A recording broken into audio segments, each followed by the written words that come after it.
Becoming a narrator and learning a whole new world of audiobook narrating is an awesome journey for those getting into it, but it certainly has its challenges.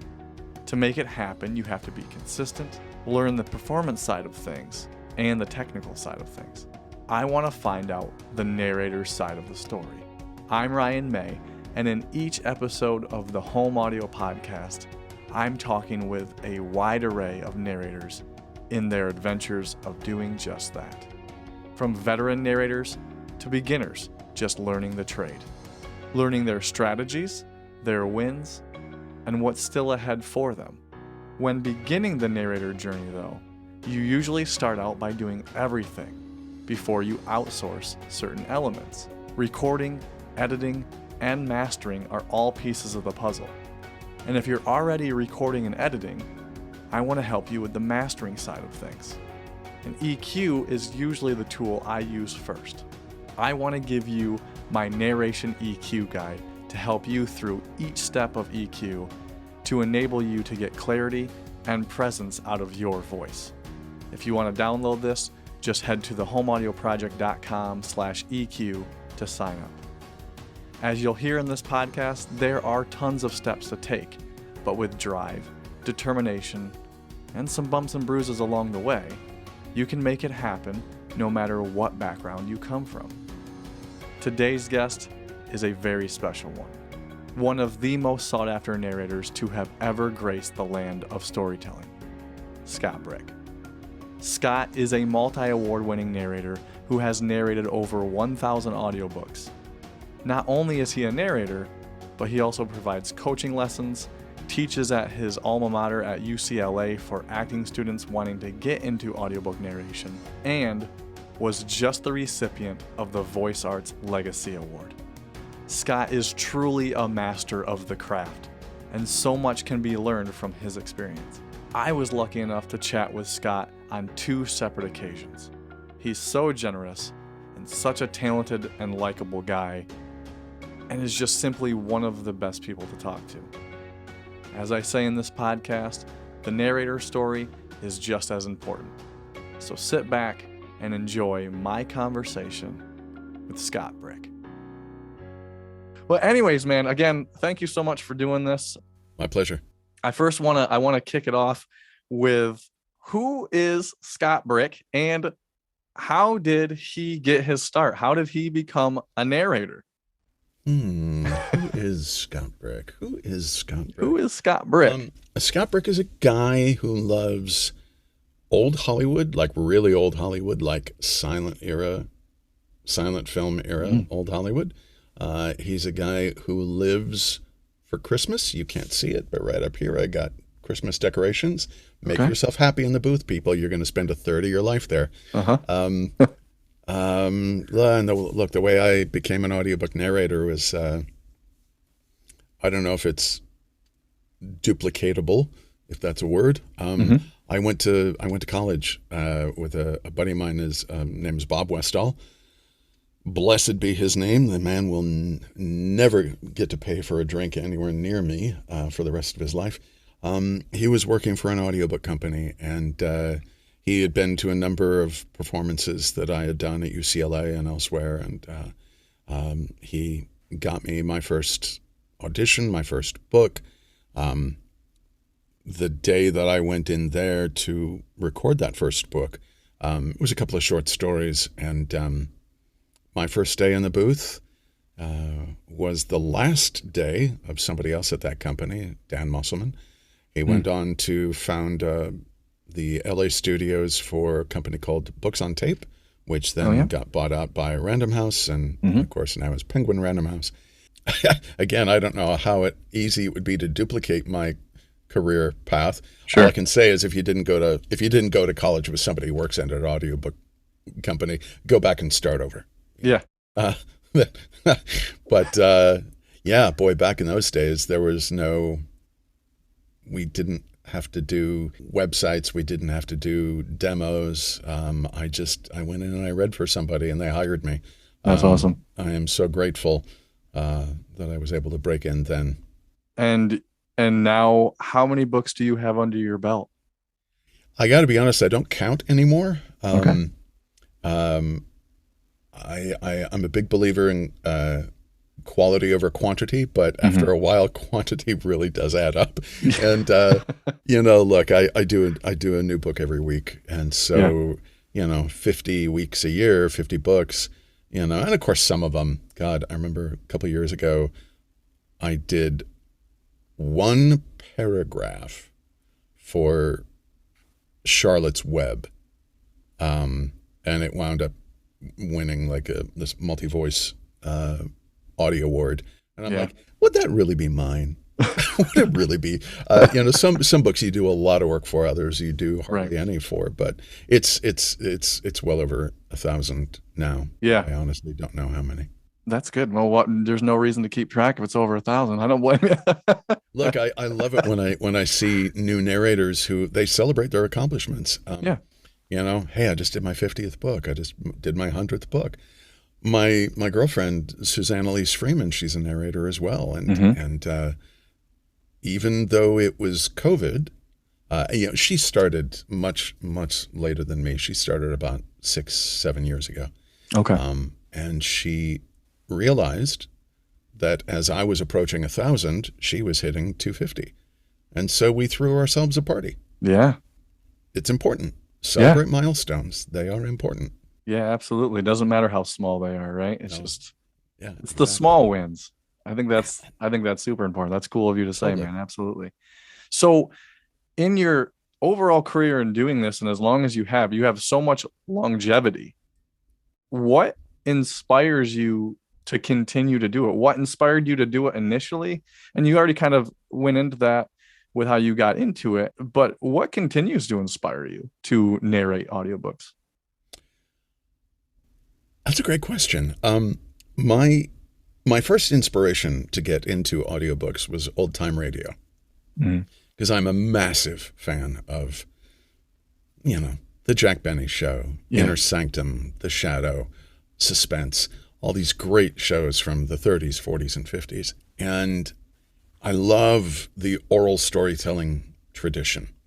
I love the idea that so many of these performers, look, Jack Benny has been gone for almost 50 years. He died in 1974. But I've got over 800 of his radio shows. Sure. And it's as though he's reading to me right now. And I loved the idea that at some point in my life, after my life, there would be this, body of work. That's what inspired me to get into the industry. As for what continues to inspire me, I take inspiration from a lot of different sources. Look, I'll take this out right here. Let's see how well we can get this to show up on camera. This is Bogart and Bacall. Yeah. And they made this movie. It's a movie where they got married, called The Big Sleep. It's one of the favorite films of my girlfriend and I. And cool. I have had that framed photo in my booth for 3 years. Okay. Easily 3 years, just because I find it personally inspiring. Well, you know what? A year ago, I got a call. Random House, Penguin Random House was going to redo the entire Raymond Chandler, Philip Marlowe series. Sure. They were like, "Hey, you want to do it?" Starting with Chandler's masterpiece, The Big Sleep. Yeah. The book that picture came from. Yeah. And I remember when I got that call, I looked at that photo just right over here, and I went, I don't think it's a coincidence that it's been in my booth for the last 3 years. That's cool. That's really cool, man. And it's probably one of those things that just happens to also be maybe somewhat of a dream come true. You draw that inspiration, and then you get to act all that out. Look, I believe in the power of attraction. I just do, Yeah. Now I've got, oh my God, I've got 10, 12 volumes of Raymond Chandler material up here. I just don't want it to leave my booth. It's all of the novels, a lot of treatises written about his work. And I'm just like, it just continues to inspire me. So that's awesome. What's been your favorite? There's probably too many. If you had to just pick out of Scott Brick's top 10, what is at least 1, 2, 3 pieces, bodies of work that you've gotten to narrate? I'll tell you one that I finished, a volume. I finished a book of short stories set in the Dune universe about 2 hours ago. And I started working on that series in 2001, 2002. It's been over 20 years now and probably 25 volumes. And the authors have become very dear friends of mine. Brian Herbert and Kevin J. Anderson. They have been really great stewards of the Dune universe. They've curated the Dune universe, I think is a good word for it. And there are very few things that make me prouder than my association with it. I've got an audio glossary, all of the made-up words, names, phrases in the Dune universe. It's over 1,900 words long now. It's in an Excel spreadsheet on my computer. And I shared it with Brian Herbert, and he said to me, I just want you to know that you've become a pillar of the Dune universe. Wow. And I told him in all honesty, I told him I feel like I just got dubbed with a sword. Absolutely. Yeah. So I'm completely knighted. Yeah. I'm hugely proud of that. I'm hugely proud of the work that I've done on Nelson DeMille's titles. He was my very first bestseller ever. One of the John Corey novels. And every single time one of them comes along, I'm like, I can't believe they're paying me to do this work. The Orphan X saga by Greg Hurwitz means the world to me. Those are really unique thrillers because they show the humanity of the person who's pulling the trigger and doing the job.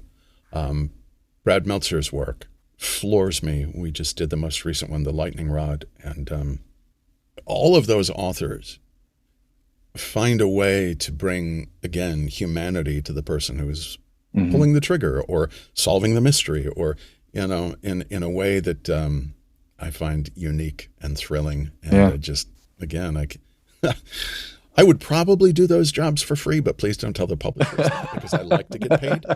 But yeah. No worries. I'll edit that part out. So when you touch on the Dune series, and then, what also comes to mind for me is just some of even the extremely long bodies of work that you've done, like Dune or Alexander Hamilton, books of that, like where you're doing like 35 hours worth. Right. What type of approach do you take when you have to narrate, when there's a book that's that long?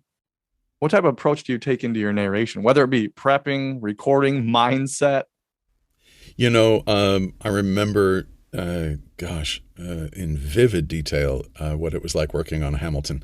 I call it Hamilton. The book is called Alexander Hamilton. It's it was the basis for the phenomenon, the stage phenomenon.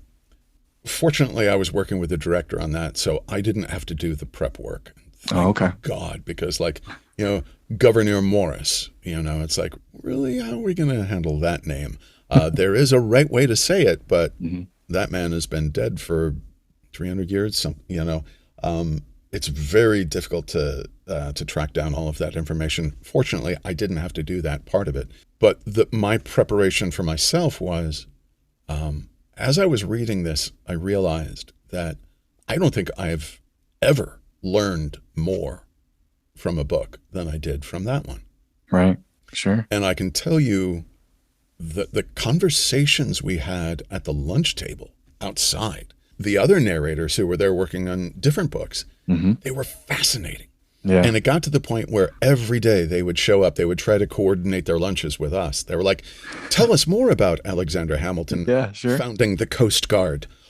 Well, thank you for asking. Yes, let's talk about that. His directives were used up until the Cuban Missile Crisis, when it came to interdicting a ship. All I could think about was every day I walked into the studio, I just reveled in how much I was learning. Because when you do that, I think you're able to channel the author's enthusiasm. Yeah, sure. Yeah, makes sense. For the project, for the subject. How many times have you been in a bar, at a party, loud places, right? Loud environs, and yet you'll be talking to somebody and you'll say, oh my gosh, you know what? You don't know this. Yeah. And even though it's loud everywhere, you get quieter. And essentially what you say is always the same. It's, you don't know this. Yeah. But if you let me tell you this story, your life will be better. Yeah. And that's, when it comes to nonfiction, that's the same for anything from Alexander Hamilton to, 90 Days to a Better Prostate. I mean, right. It's still the author's enthusiasm that you have to channel. And so that's all I did. When I showed up, so much of the work had been done for me. They prepped me. They gave me the pronunciations. And all I did was just remind myself, this is the coolest story. And I never knew this. That's awesome.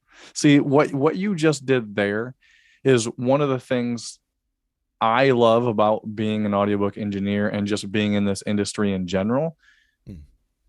To me, audiobook narration is, even though it's not a, one-on-one conversation, it's like I'm listening to you on my headphones or on my speakers in my car, wherever I'm at, and it feels so intimate. Yeah. No matter whatever the story may be.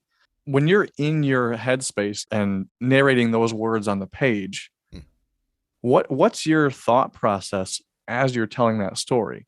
Do you ever think of the end listener? I do. I think about them a lot. And I think that they're able to pick up on the smallest, most obscure, most subtle nuance of the story. I was talking about Hamilton 7 years later. The same author, Ron Chernow, came out with a biography of George Washington. And I noticed something subtly different between the two. I got the sense when I was working on Hamilton that this was a man that the author respected. But when he was working on the book about Washington, I got the sense that this was a man he admired. And there's a lot to respect about Hamilton. But he did a lot of things that were horrible. Sure. I don't want to say a lot of things. It's not like he was a villain. He was one of the greatest heroes our nation has ever known. And yet he humiliated his wife in public by admitting to this affair so that it would serve him politically. It's like, sure. Wow. Okay. This was a man of many faults, and many virtues. And I really got the sense while working on the George Washington book that Chernow was just unashamedly, he just admired this man. So, and so I was able to do that subtly different than the Hamilton book. And again, you talk about the end listener, right? I think they can pick up on something like that. Yeah. I actually had a listener mention that to me once. Wow, really? Man, I was like, I am so glad that came across. Yeah. But I think you have to think about the listener. I remember years ago I was working on a book. It was a fiction title. It was oh my gosh! It was a book about a detective. He was investigating what seemed obviously a suicide. Obvious case of suicide. But he made time for the victim's ex-wife, not his wife, but his ex-wife. And she was the one who was fighting on his behalf after his passing. And she said, "You don't understand. He would never commit suicide." And the detective didn't want to deal with it, right? He was just doing this out of courtesy. But they had the line in there, "So why do you think this was suicide?" No, sorry. The line was, "Why do you think this is murder?" And I've done a lot of books in this genre. I played a lot of cops. Yeah. And as I'm doing it, I went, Okay, so why do you think it was murder? And I emphasized the you. Why do you think it was murder? Mm-hmm. And I got about 5, 6 sentences later when I went, no, I can't do that. And I had to go back and fix it because when I kept thinking about it from the listener's point of view. When you stress the word you, so why do you think it was murder? You were implying that everybody else thinks it's murder too. And what you're asking is, so what makes you think this is murder? Whereas really what it needed to be was, okay, what makes you think this was murder? Because everybody else thinks it's suicide. You have to stressing that one word, murder, over you, changes the meaning of the sentence for the listener. Absolutely. Absolutely. So I was like, oh God.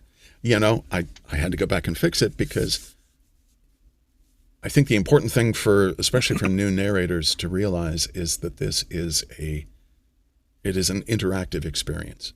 Yeah. There is narration, but then there is listening. Mm-hmm. And just because my work in the booth is done doesn't mean that book's work is done. Sure. Every single person who picks up the Dead Tree version or, scrolls through it on a Kindle or who listens to it as an audiobook, every consumer of that story is going to be interpreting that story. And it's my job to not get in the way of that. Wow, man. Yeah. Wow. That's a good piece of advice, man. I mean, I kind of got that approach from that little clip that I told you I shared in the group. I could just see, just as you mentioned, putting certain amount of stress on any given word can change a meaning tenfold. It totally can. Wow. Narrators, voiceover people, we see pronouns and we tend to land on them. We tend to stress them. Mm-hmm. And we call that going into pronoun hell. Yeah. If what makes you think it was murder? That is creating a compare and contrast situation in the listener's mind. So like, what makes you think it's murder versus everybody else who thinks it's murder? Oh, wait, no, they don't. But anytime that you overstress a pronoun, stress me, well, the listener is going to think, as opposed to who else. Wow. There's a thing that a lot of narrators do. They stress repetition. What I mean by that is, authors are told to never repeat things. Don't repeat the same word in the same sentence. Don't repeat it in the same paragraph. Don't repeat a phrase. But it's a rule meant to be broken because authors do that all of the time for emphasis. Right. But when we see the repeated word or phrase, as narrators, we tend to land on them. We emphasize them. We stress them. You can't. If you did, then it would, one of the most famous lines ever written in the English language, it would sound like, it was the best of times. It was the worst of times. Yeah. And that just flat out sucks. It doesn't pass the smell test. Right. What we have to realize as narrators, we should probably stress the modifier. It was the best of times. It was the worst of times. And it's only when we can kind of embrace that subtlety and the nuance of it all that we can really fulfill the author's intent. Yeah, absolutely.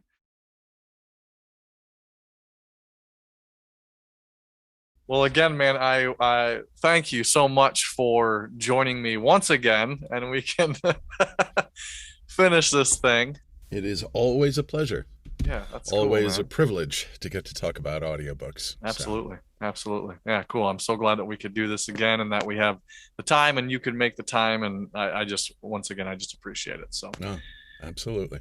No worries there. The one thing I do want to talk about just right off the bat, because I loved this the last time we talked just a couple days ago. And if you don't mind telling this story again about the specific acting choice, the three emphasis that there are. I mean, the out of the 11, but there was teaching or coaching at school used three out of the 11.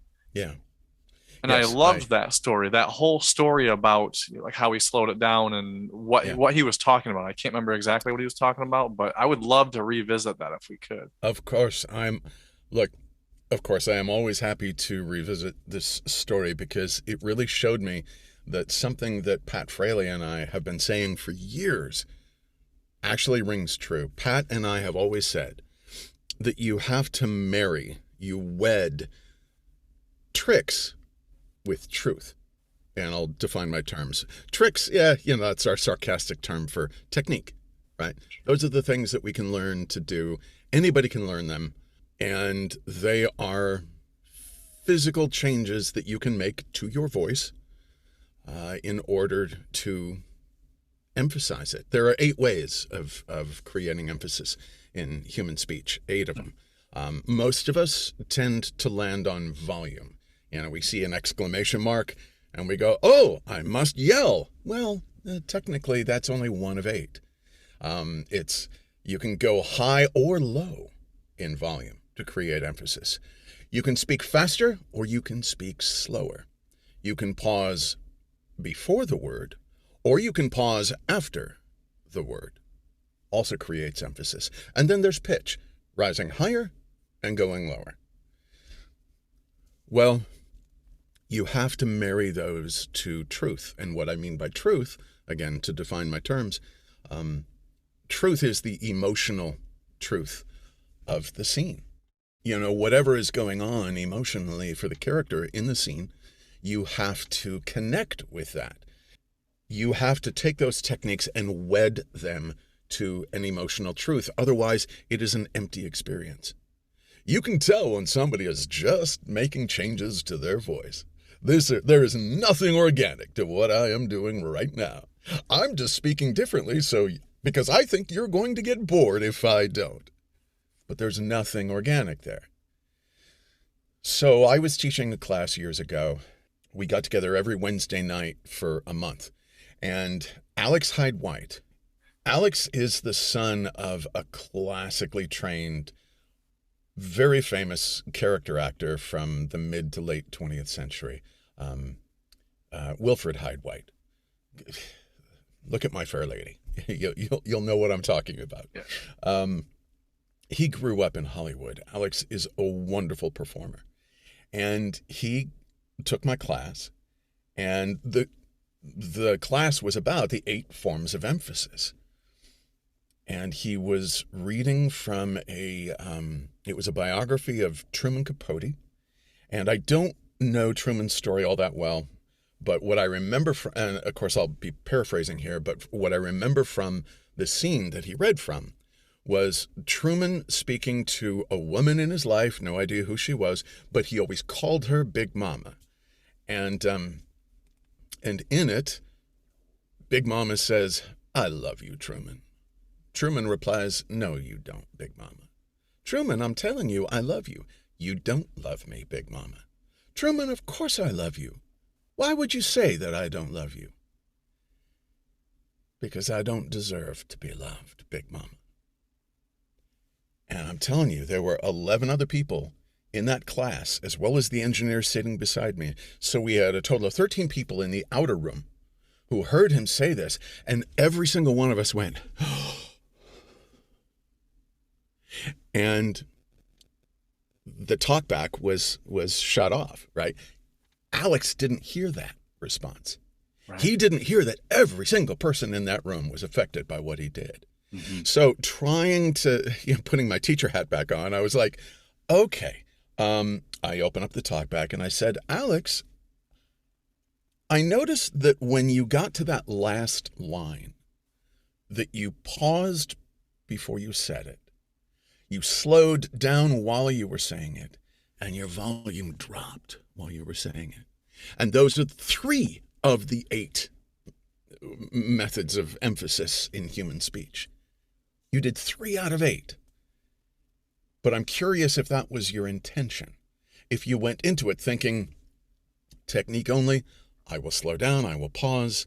I will get quieter. And he said, no. I said, do you mind telling me, sharing with us what you were thinking?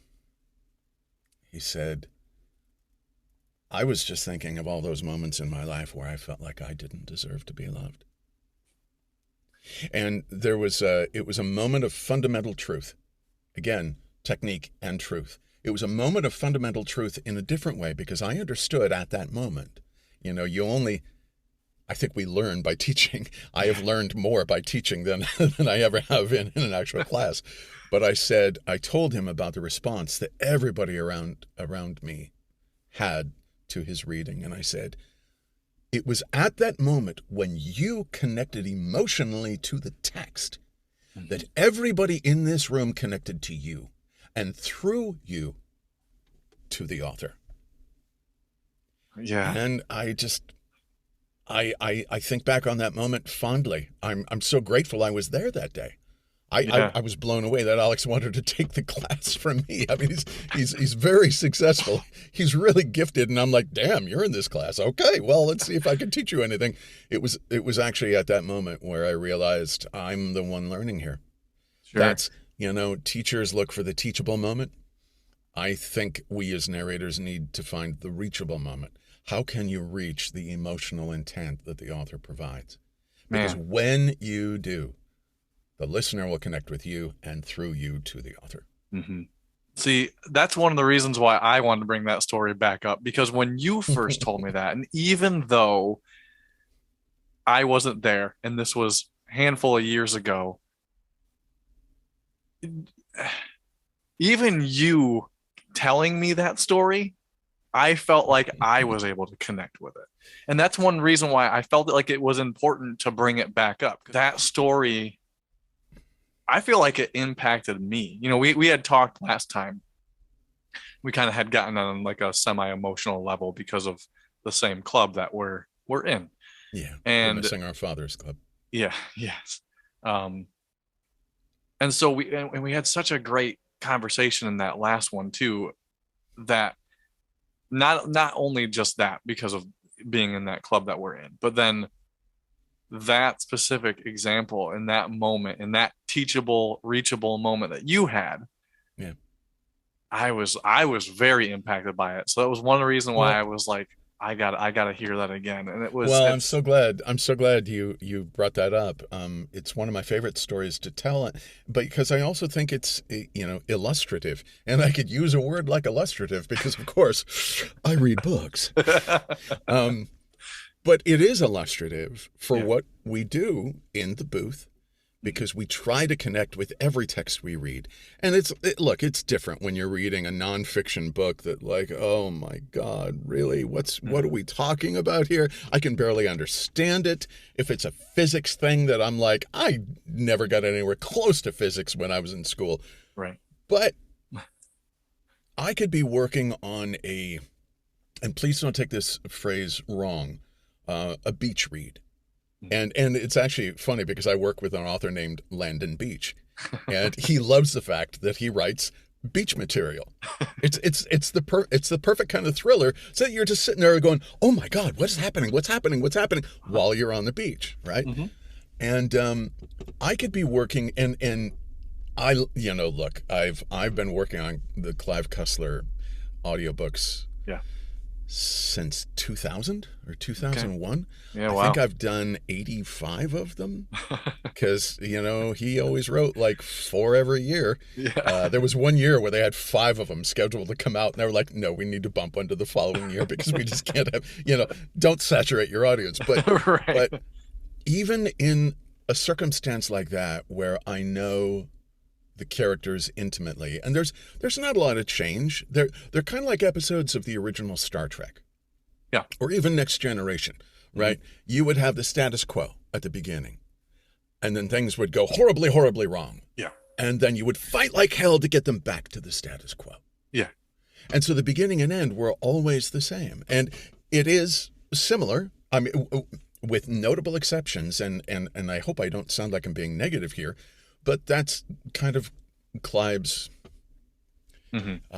His formula is a bad word, but you know what I mean. Yeah, I know. Yep. Yeah, That makes sense. And there have been times where there were major characters died, and ships that you grew to love the ship as much as you grew to love the cast, and they were destroyed. But nevertheless, even when you didn't expect it, I have found moments in several of Clive's books. There was one, I believe it's called The Titanic Secret. Now, Clive had become famous by writing Raise the Titanic back in the 1970s. It's made into a great action-adventure film way back then. Who knew that, 30 years later, 40 years later, I would get to record it, But then he found a way. He had a series that's set 100 years in the past, around the turn of the 20th century. It goes from around 1895 to around 1920. Most of the books have been set in that era. It's the Isaac Bell series. He's a Pinkerton detective. They call it a different detective agency, not technically a Pinkerton, but they found a way to work him into the mythos of Raise the Titanic. Okay. Because in Raise the Titanic, there is something that had happened in 1912, and that's firmly set in the Isaac Bell years. And they found a way for Clive's current detective, his current lead character, Dirk Pitt, he found a manuscript, essentially a diary written by Isaac Bell, and found out, oh my God, the reason why I was able to do what I did in Raise the Titanic is because of what Isaac Bell did 100 years before.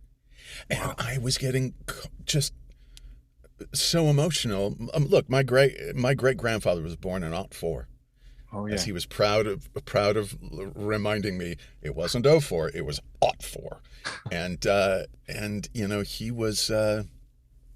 he was in a military academy in World War I, and I miss him.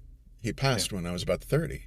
And I just, as I'm reading this, I'm like, it's Dirk Pitt, it's Isaac Bell, two fictional characters, but I was able to reach that story through my own great-grandfather. Yeah. And we're in that club. There are people in our lives that we just miss. Yeah. And I found that if I could channel that into the read, how much I missed him, how much nostalgia I have for the 30 years that we were both alive together, maybe some of that will come through. What were some of the struggles or some of the triumphs you had or still have on that self-engineering side of things? When you're working alone? Right? Yeah, when you're working alone, you're the master of the ship, I think I first. So, essentially, what we're talking about is the punch and roll. Yes, we had talked about that, and it kind of led into other issues. Yeah, and I can't stand the punch and roll, which is again why I use the tally clicker. It's like that game Othello from the 70s, an hour to learn, a lifetime to master. The more that I have done the punch and roll over the years, as little as I do of it, I just keep learning things. I embrace the breath, the intake of breath right before you say a line, only because it's natural. Barbra Streisand, she will never edit out a breath in one of her recordings. Yeah. They asked her one time, how can you hold a note so long? And she said, because I want to. I find myself fascinated with things like that. And so I think, well, maybe I can embrace this. Maybe I can bring this in to the booth with me. But again, I don't like the punch and roll. I know that it's an industry standard. I charge more when a publisher approaches me. Just throwing out a number. If the union minimum is, let's say, $225 or $250, I'll say, okay, well, I need an extra $30 or $40 per hour per finished hour because I need to hire somebody to edit out all of these. Yeah, right. Because that helps me do my best work. Right. And I think ultimately that's what it comes down to. And there's times where there's no money in the budget. Sure. And so I'll be here in my booth until midnight editing out my own tally click marks. Mm-hmm. That's fine. I'm still doing my best work, Right. even if it's taking me a little bit longer at the end of the day. Sure. But what I try to reconcile is I try to wed the technical side of doing the punch and roll or editing out the tally clicker marks. I try to wed that Mm-hmm. to emotional truth. I had an absolutely amazing experience happen, and I didn't realize at the time how important it was. I tell you what, it was the year 2000, and I had been flown to New York by Hachette, and I was asked to do a book by Brad Meltzer. Brad is a brilliant writer, but I had never read anything by him. And I was flown to New York to record a book called The First Council. And we were using this new method called the punch and roll. Sorry, I'm not usually a fan of air quotes, but sometimes they're necessary. I was like, what is this so-called punch and roll? And they explained it to me, but I was so overwhelmed by the technical side of things Mm-hmm. that I found it very difficult to connect to the truth. Sure. I was overwhelmed by technique. I couldn't approach the truth. Well, the very first page of The First Council was one long-ass run-on sentence. It ran for an entire page. Long run-on sentence. Long-ass run-on sentence. And it said, essentially, I'm afraid of spiders. I'm afraid of clowns. I'm afraid of the monster that hides under my bed at night. I'm afraid of disappointing my father. I'm afraid of dying alone. I'm afraid of not living up to my mother's expectations for me. I'm afraid of this. I'm afraid of that. Afraid of this, that. Went on for an entire page. And at the very end of that sentence/paragraph, it said, but I'm not afraid of power, which is why I work in the White House. Wow. Right? And of course it goes on. I mean, you realize that the reason they're calling it the First Council is like, well, it's the first lady, it's the first daughter, the first son. He is counsel on the White House staff. He is the First Counsel. I knew this opening page was special, but I was so overwhelmed by the technique of it, going, am I making too much noise?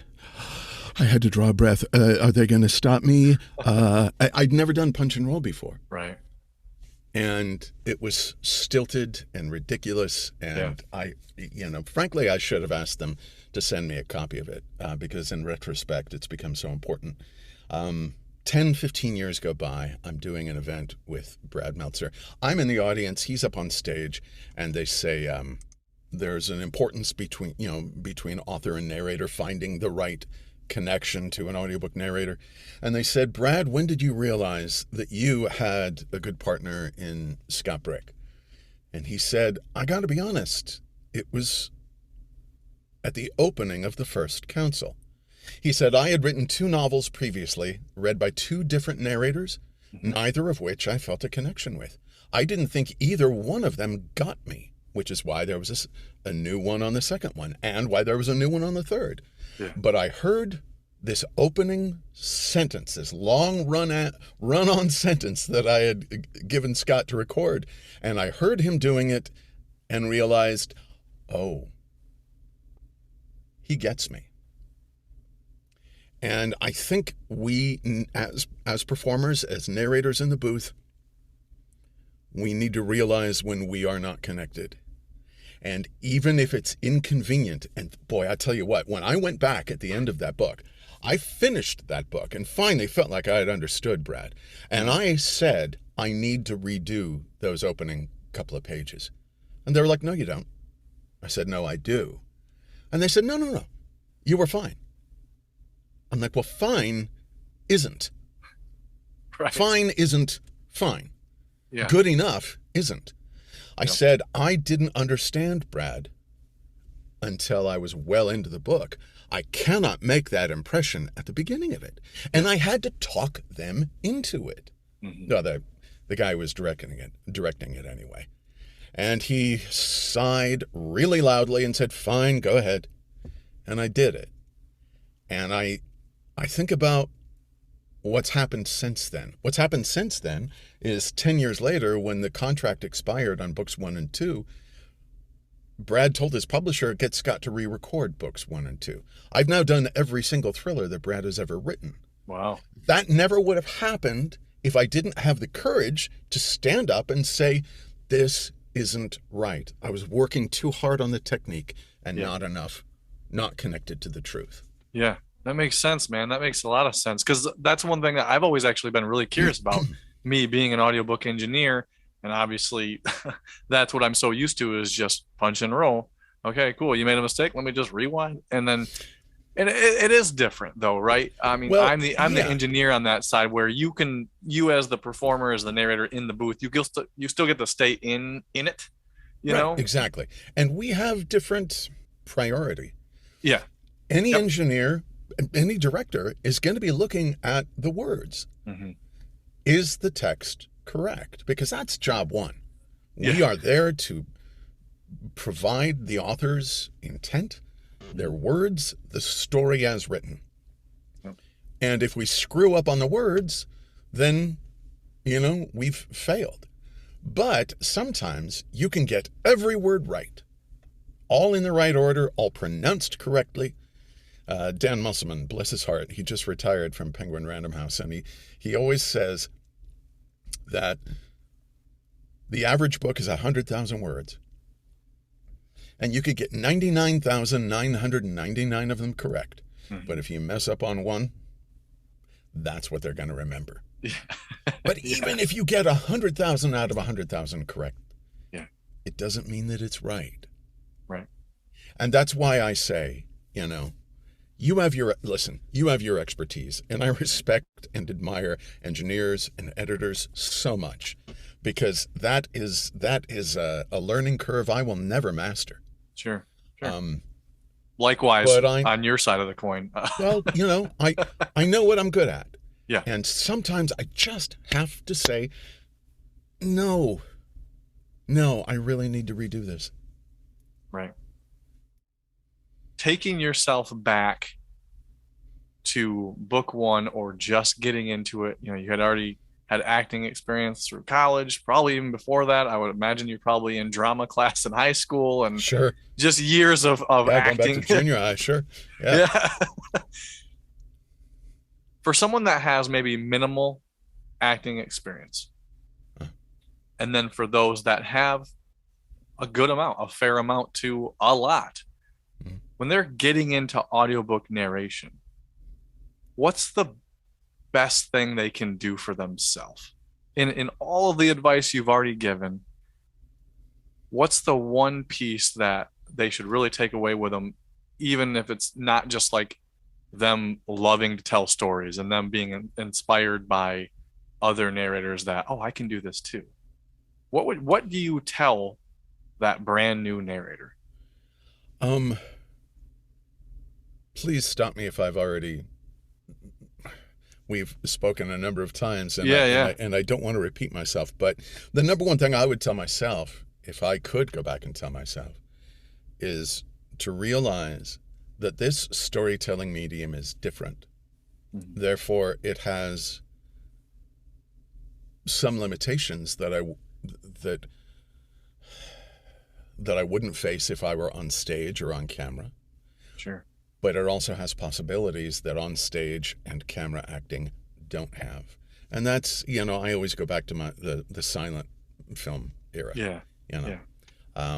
At the very beginning of silent film, everything was like, the terrible trials of Tess, and woe was me, and it was all projected.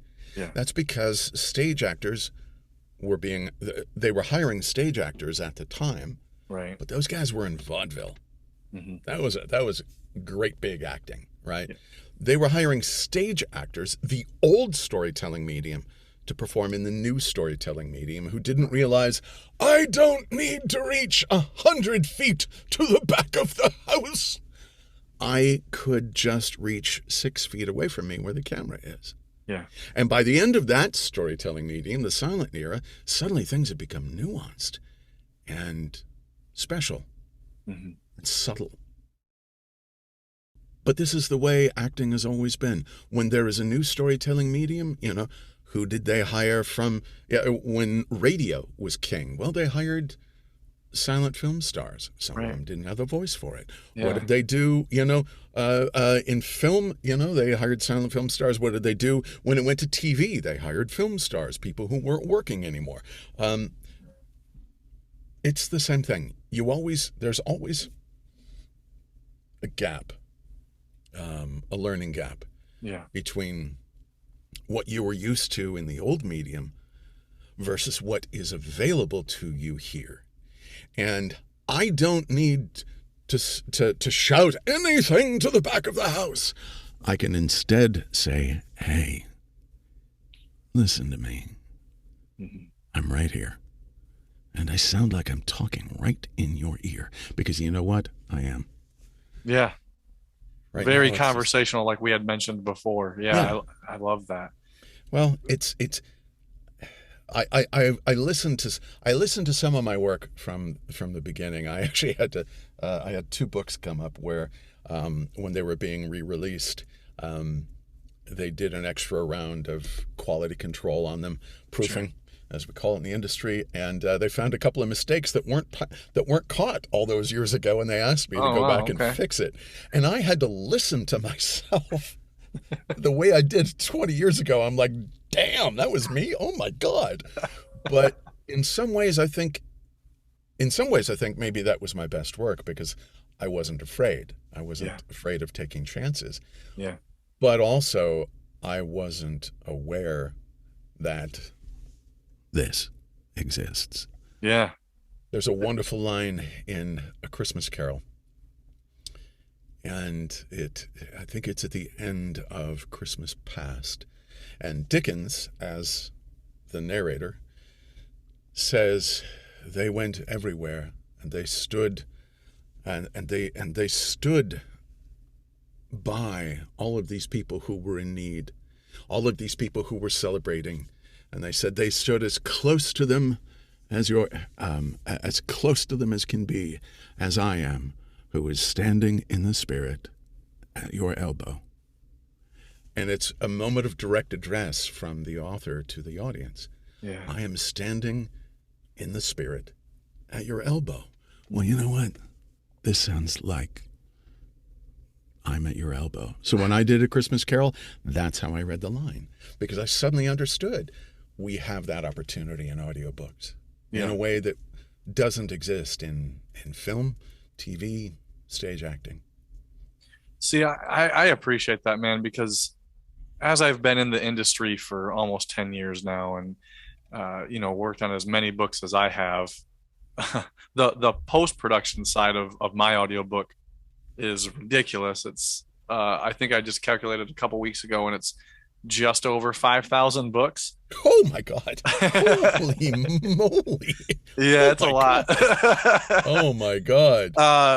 And then the engineering side of recording is probably, because I wouldn't record every week. So that's probably closer to about 100, over 100, maybe 120, somewhere like that, just because we'd have so many weeks in and out. Sure. But over time, the one thing I've realized was how intimate audiobooks are. And everything that you've talked about in our 2 meetings now, I feel that over and over again. And I'm so happy that you even hit on that without even mentioning that type of stuff. Just the intimacy that you have. And that's one thing I've just grown to love about audiobooks is, you're right. When you get up this close to the microphone and you slow down, or whatever the intent is of the story, and I'm listening to you here, so much more different. When you're reading the print version, You see that there is the external monologue, especially if it's a first-person book. You've got the thing that people are saying out loud, but then you've also got the internal monologue, which is what they're thinking inside their head. And the way they usually set that off is in italics, right? Yeah. Slanted text.